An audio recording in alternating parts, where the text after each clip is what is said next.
वाल्मिक कराडला घेऊन पोलीस आता कोर्टामध्ये पोहोचलेले आहेत। बीड कोर्टामध्ये वाल्मिकची सुनावणी होणार आहे। वाल्मिक कराड याला घेऊन सध्या पोलीस बीड कोर्टामध्ये पोहोचलेले आहेत। या अगोदर केज कोर्टामध्ये वाल्मिक कराड याला हजर करण्यात येणार होतं, मात्र सुरक्षेच्या कारणास्तव वाल्मिक कराड याला आता बीड कोर्टामध्ये हजर करण्यात आलेला आहे। या संदर्भात अधिक माहिती देत आहेत आमचे प्रतिनिधी सचिन जिरे। सचिन, वाल्मिक कराडला आता बीड कोर्टामध्ये हजर करण्यात आलेला आहे। केज कोर्टामध्ये न नेता त्याला बीड कोर्टात नेण्याचं नेमकं कारण काय आहे आणि सुनावणी सुरू झाली का? प्रथमेश, आता आपण पाहतो थोड्याच वेळापूर्वी या ठिकाणी वाल्मिक कराडला या बीडच्या विशेष न्यायालयामध्ये आणण्यात आलेलं आहे आणि आता थोड्या वेळातच आता सुनावणीला सुरुवात होणार आहे।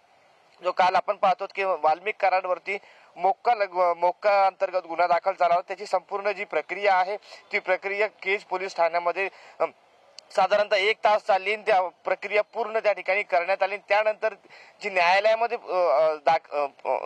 सादर करण्या अगोदरची जी प्रक्रिया असते ती केज पोलीस ठाण्यामध्ये पूर्ण करण्यात आली। तेथून आता त्यांना या ठिकाणी आणण्यात आलेले आहे बीडच्या विशेष न्यायालयामध्ये। याच न्यायालयामध्ये संतोष देशमुख हत्या प्रकरणासंदर्भातले, त्याचबरोबर मोक्का आणि इतर ज्या सर्व बाबी आहे, या घटनेशी जुडलेले सर्व कंगोरे आहे, त्या संदर्भात या ठिकाणी युक्तिवाद होणार आहे। न्यायालयात सादर केल्यानंतर दोन्ही बाजूचे जे वकील असतील या संदर्भात युक्तिवाद करणार आहेत आणि त्यानंतर मग न्यायालय नेमकं काय भूमिका घेतं, न्यायालय कुठला निर्णय घेतं हे पाहणं महत्त्वाचं आहे। सकाळपासूनच पाहतोय आपण की घडामोडी या सुरू आहेत आणि संपूर्ण महाराष्ट्राचं लक्ष या प्रकरणाकडे लागलेलं आहे। नेमकं आता न्यायालय काय भूमिका घेतं हे पाहणं महत्त्वाचं राहणार आहे। गुरुप्रसाद।